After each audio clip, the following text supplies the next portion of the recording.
अस्सलामुअलैकुम, आप देख रहे हैं मेरा YouTube channel pets bye SBG और मैं हूं सलमान बिन ज़हीर। जैसा कि आपको मालूम है कि ब्रीडिंग सीज़न माशाल्लाह से शुरू हो चुका है और काफ़ी सारे लोगों के पास ब्रीड भी आ चुकी हैं, लेकिन फिर भी काफ़ी सारे लोग हैं जो मुझे पर्सनल पे मैसेजेस करके व्हाट्सअप करके मुझे ये एक तरह से अपनी दुख सुना रहे हैं कि सलमान भाई बहुत सारे लोगों के पास ब्रीड आ चुकी है लेकिन हमारे परिंदे जो हैं वो अभी तक ब्रीड के लिए रेडी नहीं हुए हैं। तो मैं बार बार आप लोगों को बता चुका हूं कि देखें, आप लोगों ने उनको हेल्दी इन्वायरमेंट देना है और उनको हेल्दी डाइट देनी है जिसकी वजह से वो ब्रीड पे आए। इसके साथ साथ दूसरी सबसे अहम जो लोगों की कंप्लेन है वो ये आ रही है कि सलमान भाई आप चूंकि एक्सपीरियंस रखते हैं, आप हमें ये भी गाइड करें कि हमारे पास ब्रीड आ रही है लेकिन अनफॉर्चुनेटली उस ब्रीड के बच्चे जो हैं वो सर्वाइव नहीं कर रहे, या उनके पेरेंट्स जो है उनको प्रॉपर फीड नहीं करवा रहे, या अगर वो प्रॉपर फीड भी करवा रहे हैं और बच्चे बाहर निकल रहे हैं, बाहर निकलने के बाद मर रहे हैं। तो देखिए, ये मुख्तलिफ अलग अलग चीज़ें हैं।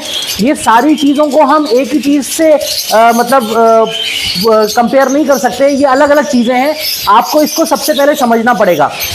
देखें, अगर आपके पास किसी भी बर्ड की, जावा की या कॉकटेल्स की या लव बर्ड्स की या इवन बजरी गर्ल्स की ब्रीड अगर नहीं आ रही है तो सबसे पहले तो आपने इस चीज़ को अंडरस्टैंड करना होगा कि आपका परिंदा या तो अभी अपनी मोल्टिंग कंप्लीट कर रहा है, इस वजह से वो अभी तक ब्रीड पे नहीं आया, और अगर उसकी मोल्टिंग कंप्लीट हो गई है तो उसको जिस इन्वायरमेंट में आपने रखा हुआ है वो इन्वायरमेंट उसके लिए फिजिबल नहीं है, या अगर वो इन्वायरमेंट भी उसके लिए अच्छा है तो आपने जो ब्रीडिंग बॉक्स या जो मट्टी उसके लिए लगाई दी है वो उसके लिए प्रॉपर नहीं है, या वो उसके अंदर जब जाके बैठता है, जो फीमेल खासतौर पे जाती है उसके अंदर, तो वो अपने आप को कंफर्टेबल महसूस नहीं करती, या वो आपने ऐसी जगह पे कोई केज रखा हुआ है जहाँ पे लोगों का आना जाना है। तो सबसे पहले तो आप इन सारे सिनेरियोज के ऊपर गौर करें, फिर खुद एनालाइज करें। क्यों? क्योंकि देखिए, मैं भी अल्हम्दुलिल्लाह अपने पूरे सेटअप को रन कर रहा हूँ, मैं ये सारी चीज़ें खुद ऑब्जर्व करता हूँ, किसी से नहीं पूछता कि भाई मेरे केज में ये मसला है। जो मेरे केज में मसला है वो मुझे पता है, जो मेरे बर्ड्स के साथ मसला है वो मुझे पता है। मैं किसी की वीडियो देख के या किसी की वॉइस नोट सुन के उसके मसले का हल उसको नहीं बता सकता। हाँ, मैं उसको ये बता सकता हूँ कि इनको डाइट क्या देनी है, इनको सॉफ्ट फूड क्या देना है, इनकी प्रिकॉशंस क्या करनी है। लेकिन लोग अपनी वो एक हमदर्दी में मुझसे ये सारी चीज़ें शेयर करते हैं, गलत नहीं है, लेकिन मैं उन सबको ये जवाब दे रहा हूँ कि मैं बगैर देखे, बगैर समझे आपने किस इन्वायरमेंट में उस परिंदे को रखा हुआ है, मैं आप लोगों के मसले का हल नहीं बता सकता आप लोगों को। खैर, मैं आज जो वीडियो बनाने का मकसद है वो जावा के हवाले से है। लोग बहुत ज़्यादा कंप्लेंट्स कर रहे हैं कि सलमान भाई जावा जो है वो प्रॉपर अपने बच्चों को फीड नहीं करवा रही, या जावा के बच्चे बॉक्सेस के अंदर मर रहे हैं। तो सबसे पहले तो इस चीज़ को आप सुन लें कि जावा के बच्चे को ग्रोन अप होने के लिए सॉफ्ट फूड जो है एक बेसिक फूड सप्लीमेंट होता है, आपने वो लाजमी अपने बर्ड्स को देना है। अब सॉफ्ट फूड मुख्तलिफ किस्म के आप बना सकते हैं, आप इनको वेजिटेबल क्रश करके भी दे सकते हैं, आप इनको जो कॉर्न भुट्टा होता है, दूधिया भुट्टा आजकल बड़ा अच्छा आया हुआ है मार्केट के अंदर, आप वो भी इनको दे सकते हैं।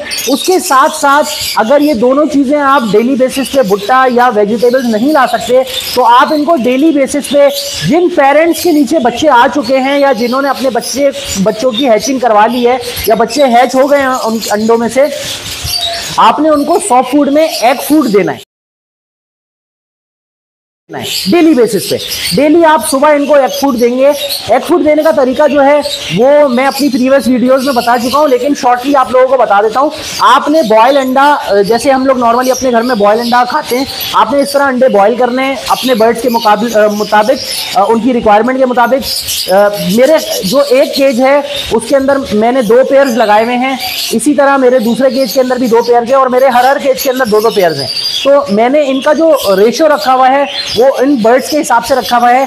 2 पेयर के लिए एक बॉयल अंडा इनफ होता है, मोर देन इनफ होता है। आपने उस बॉयल अंडे को क्रश करना है, लेकिन आपने ये ख्याल करना है कि वो जो बॉयल अंडा होगा वो हार्ड होगा, बहुत ज़्यादा सॉफ्ट नहीं होगा, क्योंकि हम जब अंडा घर में बॉयल करते हैं तो अमूमन तौर पर उसकी जो अंदर की जर्दी होती है वो नरम होती है। इनको आपने ऐसा अंडा नहीं देना, इनको आपने बिल्कुल हार्ड बॉयल करना है। उस अंडे को नॉर्मल टाइम से थोड़ा सा ज़्यादा बॉयल करना है। उसके बाद उस अंडे को आपने उसके छिलके समेत क्रश करना है। छिलके समेत क्रश करने के बाद आप उसके अंदर या तो ब्राउन ब्रेड जो होती है वो आधी ब्राउन ब्रेड आप एक अंडे के अंदर मिला लें, या एक पापा रस्क जिसको बोलते हैं इंग्लिश में, आप एक पापा उसके अंदर मिक्स कर लें ताकि अंडे का जो मॉइस्चर है वो खत्म हो जाए। अब आपका सॉफ्ट फूड तैयार हो गया। अगर आप एडिशनली तौर पे इसके अंदर कुछ ऐड करना चाहते हैं, अगर आपके पास कोई प्रोडक्ट मौजूद है तो आप ऐड कर लें, नहीं भी है तो कोई टेंशन वाली बात नहीं है, आप एज इट इज ये सॉफ्ट फूड इनको सर्व करें। इंशाल्लाह अल्लाह की जात से पूरी उम्मीद है जैसे मेरे जावा अपने चिक्स को सॉफ्ट फूड खिलाते हैं, आपकी जावा भी अपने चिक्स को सॉफ्ट फूड खिलाएंगी और जो मोर्टेलिटी का इशू है वो खत्म हो जाएगा। एक चीज तो ये हो गई कि जो बॉक्सेस के अंदर बच्चे थे वो मर रहे थे, तो उनका मैंने आपको सोल्यूशन बता दिया कि आप इनको डेली बेसिस पे सॉफ्ट फूड दें, अपनी आसानी अपनी कन्वीनियंस के मुताबिक, चाहे भुट्टा दे दें, चाहे वेजिटेबल्स दे दें, चाहे आप एग फूड दे दें। अच्छा, बॉयल चावल आपने नहीं देना। बॉयल चावल फिलहाल अगर आपने देना भी है तो बॉयल चावल आपने इस्तेमाल करवाना है सिर्फ गर्मियों के सीजन में। ये जैसे सर्दियों का सीजन आता है तो आपने बॉयल चावल इनको नहीं देना सुबह के टाइम, आपने इनको या तो एग फूड देना है या भुट्टा देना है या वेजिटेबल्स देना है। खैर, अब इसके बाद ये है कि बहुत सारे लोग ये बोलते हैं कि सलमान भाई बच्चे सही सलामत बड़े होके बॉक्सेस से बाहर तो निकल रहे लेकिन वो बाहर आने के बाद मर रहे हैं, उसका क्या रीजन हो सकता है? तो देखिए, उसका रीजन ये हो सकता है कि आपने अगर जावा कॉलोनी के अंदर ब्रीड करवाई हुई है तो जावा का बच्चा जब बॉक्सेस के अंदर से बाहर कूदता है कॉलोनी के अंदर तो वो फिर अपने पेरेंट्स से दूर हो जाता है।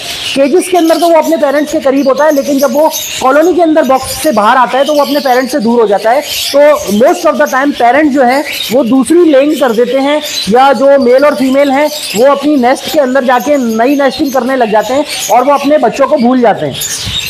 तो उसके लिए सबसे बेहतरीन हल या बेहतरीन जो मेरा एक्सपीरियंस है जो मैं आप लोगों के साथ शेयर कर रहा हूँ, आपके कॉलोनी के अंदर जब भी बच्चे इस तरह बाहर आने लगे बॉक्सेस से या मटकियों से, आपने एक काम करना है कि इनके साथ जो इनका नॉर्मल फीड मिक्स होती है जावा की, उसके साथ आपने जैसे मैंने बताया हुआ है कि आपने मूंजी रखनी है, उसके साथ आपने एक बड़े बाउल के अंदर बारीक कंगनी रखनी है वाइट वाली। क्यों? क्योंकि ये बच्चे जो होते हैं इनकी चोंच अभी प्रॉपर तरीके से ग्रो नहीं हुई होती और ये जो मोटा दाना है जो नॉर्मली हमारी जो जावा है वो उसको च्यू कर करके खा रही होती है, तो इनकी चोंच के अंदर अभी इतनी स्ट्रेंथ नहीं होती कि वो उस मोटे दाने को खा सके। इस वजह से ये बेचारे भूखे रह जाते हैं और भूख की वजह से इनकी मोर्टेलिटी होती है और कोई रीजन नहीं है, कोई वायरस नहीं है, कोई बैक्टीरिया नहीं है। जावा का बच्चा जब भी मरता है बाहर आने के बाद वो भूख की वजह से मरता है। तो आपने क्या करना है, आपने एक बड़े बाउल के अंदर, एक बड़े ऐसे बाउल के अंदर जिसमें उसको नजर आए या एक बड़े प्याले के अंदर जिसमें उसको नजर आए, आपने कॉलोनी के अंदर बारीक कंघी भर के रखनी है एनी टाइम। बच्चा जब नीचे उतरेगा दाना खाने के लिए तो वो दूसरे पेरेंट से भी मांगेगा और एट द एंड वो बारीक कंगनी को खुद से खाना शुरू कर देगा। तो इंशाल्लाह आपका जो ये वाला इशू है कि जावा का बच्चा बॉक्सेस से निकलने के बाद मर रहा है, तो ये इशू भी खत्म हो जाएगा। इस वीडियो में मैं कोशिश कर रहा था कि ये शॉर्ट वीडियो बनाऊं और इसमें आपको सारी चीजें समराइज करके बताऊं जो कि मैंने बताई हैं। आप इन चीजों का ख्याल रखें। इंशाल्लाह अल्लाह की जात से पूरी उम्मीद है कि आपको भी जावा की ब्रीडिंग में सक्सेस मिलेगी। जाने से पहले मैं इस वीडियो की एक अच्छी बात आप लोगों के साथ शेयर करूं, जैसा कि मैं अपनी तमाम वीडियोस के अंदर शेयर करता हूं। वो अच्छी बात बेसिकली एक जिक्र है या एक ऐसी दुआ है जो हमने अपने प्यारे नबी हजरत मोहम्मद मुस्तफ़ा सल्लल्लाहु अलैहि वसल्लम के बताए हुए तरीके पे पढ़नी है और उससे इंशाअल्लाह आपके तमाम मसाइल, तमाम परेशानियां, खास तौर पे आजकल जो लोगों को रिस्क के मसाइल हैं, लोग रिस्क के पीछे भाग रहे हैं, रिस्क की वजह से परेशान हो रहे हैं, तो मैं आप लोगों को ये बता दूं कि अल्लाह ताला से हमेशा हमें रिस्क की बरकत मांगनी चाहिए, रिस्क की कसरत नहीं मांगनी चाहिए। क्यों? क्योंकि कसरत खत्म हो जाती है लेकिन बरकत कभी भी खत्म नहीं होती। वो जिक्र, वो वजीफा क्या है, आपने हर नमाज में हर रकात के अंदर हम 2 सजदे करते हैं। हदीस से ये दुआ साबित है कि 2 सजदों के दरमियान जो शख्स ये दुआ पढ़ेगा, वो दुआ क्या है, अल्लाहुम्मा ग़फ़िरली वरहमनी वआफ़िनी वहदिनी वजबुरनी वरफ़ानी। जो शख्स ये दुआ पढ़ेगा अल्लाह ताला उसको रिस्क की परेशानी से आजाद कर देगा और उसको ऐसी जगह से रिस्क अता करेगा जिसका उसको गुमान भी नहीं होगा। तो उम्मीद है आप लोगों को मेरी ये वीडियो पसंद आई होगी। अगर अभी तक आपने मेरा चैनल सब्सक्राइब नहीं किया है तो मेरे चैनल को सब्सक्राइब करें ताकि इसी तरह की मजेदार और इंफॉर्मेटिव वीडियोस आप लोगों को देखने को मिलती रहे। जज़ाकल्लाह, अस्सलाम वालेकुम।